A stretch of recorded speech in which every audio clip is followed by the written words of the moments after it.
मित्रों नमस्कार। संस्कृत साहित्य दर्शन चैनल में आप सबका स्वागत है। सांख्य कारिका की श्रृंखला चल रही है और आज 61वें नंबर कारिका का हम आज अध्ययन करेंगे। इस कारिका में प्रकृति के सुकुमारता का वर्णन किया गया है। प्रकृति वास्तव में अत्यंत सुकुमार है।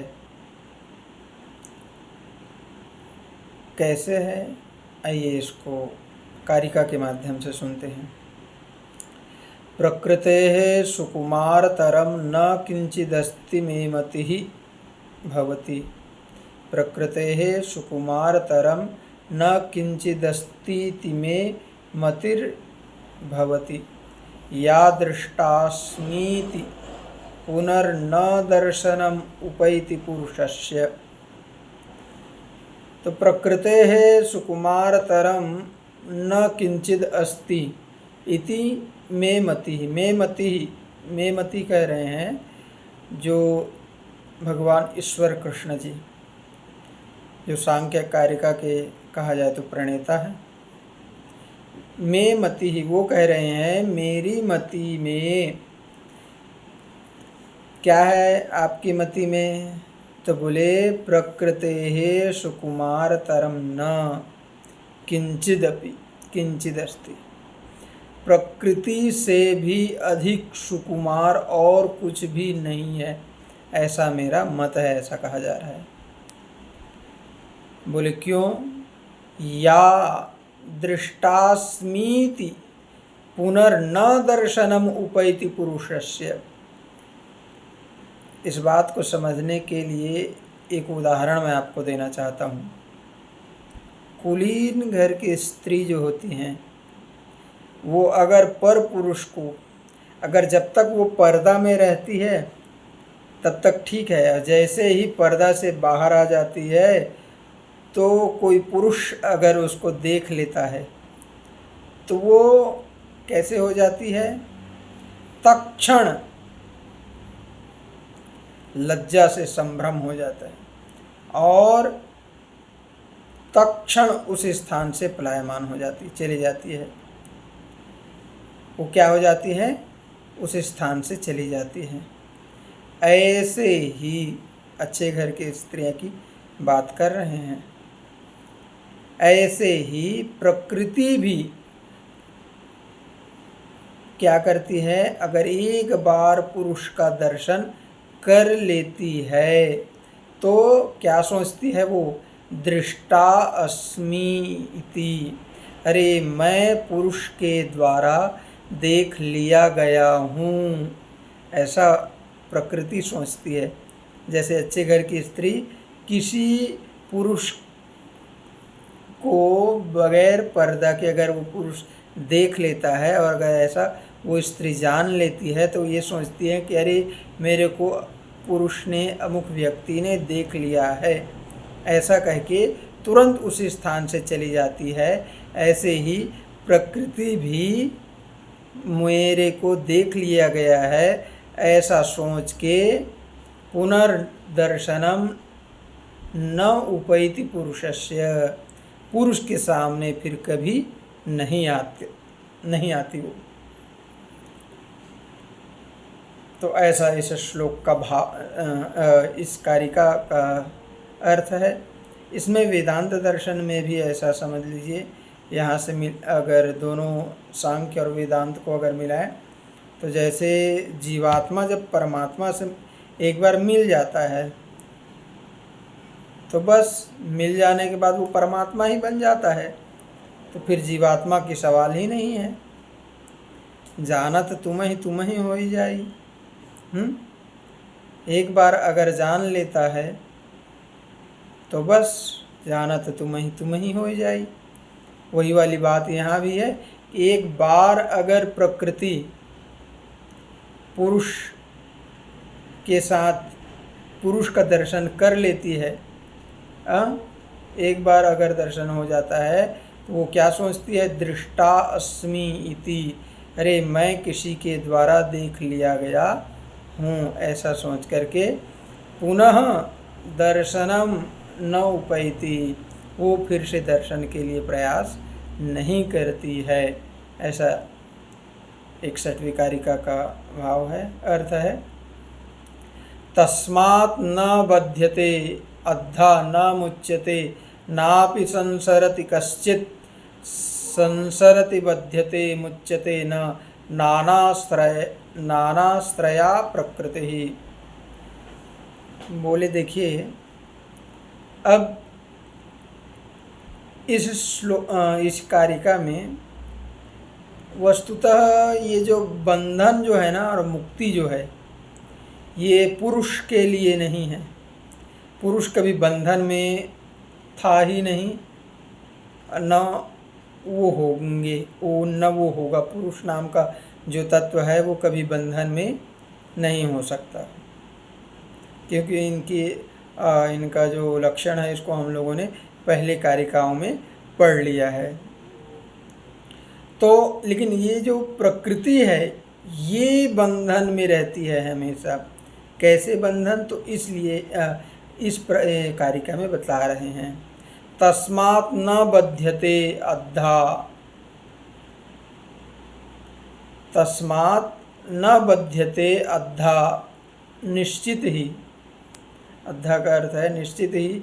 इसलिए पुरुष न तो बद्ध होता है और न ही मुक्त होता है, न ही बहुत से आश्रयों में संसरण करता है। किस लिए बंधता नहीं है? बोले तस्मात् न बध्यते, पुरुष जो है वो कभी बंधन में आता नहीं है। बोले बंधता कौन है? तो बोले प्रकृति। कैसे बंधती है? तो बोले संसरति बध्यते मुच्यते नानाश्रयात् प्रकृति ही। प्रकृति ही क्या होती है?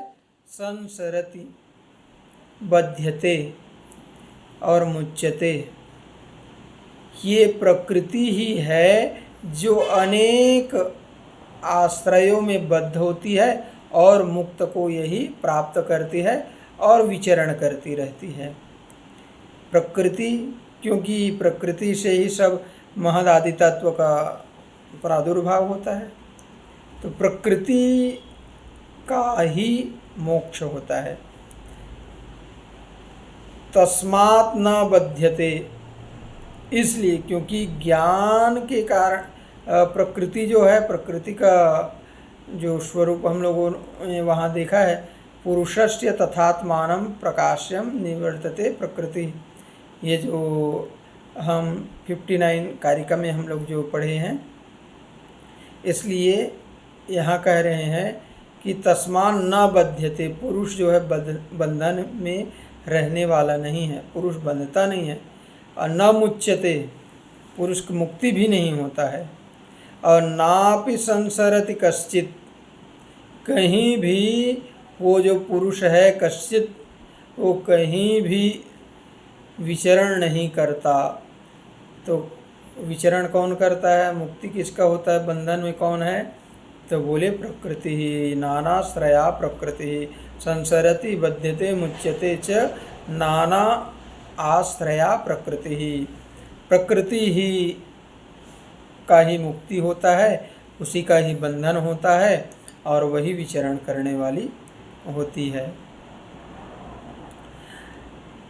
63 नंबर कारिका में कह रहे हैं कि प्रकृति का बंधन और मोचन के बारे में बताया जा रहा है। बंधन और मोक्ष को और अच्छे से समझाया जाएगा।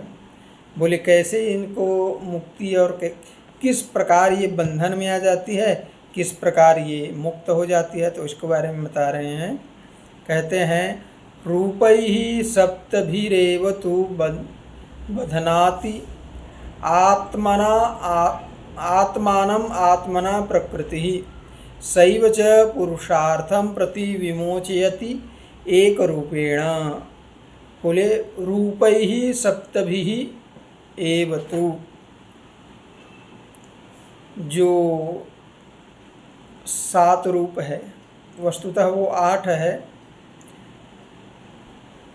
ज्ञान को छोड़ दिया जाएगा तो वो 7 हो जाएगा। अज्ञान, धर्म, अधर्म, वैराग्य, अवैराग्य, ऐश्वर्य और अनैश्वर्य, इन 7 रूपों से प्रकृति जो है अपने आप को बांध लेती है। आत्मना आत्मानं बध्नाति सप्तभिरेव रूपैहि, इन 7 रूपों से, अज्ञान से, धर्म से, अधर्म से, वैराग्य से, अवैराग्य से, ऐश्वर्य और अनैश्वर्य, इन 7 रूपों से प्रकृति ही आत्मना आत्मानं बध्नाति, अपने आप ही अपने आप को बांध लेती है।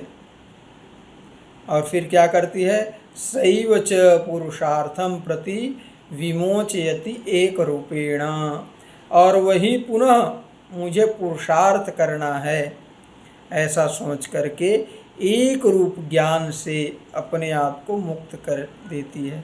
अर्थात जो अज्ञान है उसका पूर्व रूप क्या है? वो ज्ञान है। तो ज्ञान से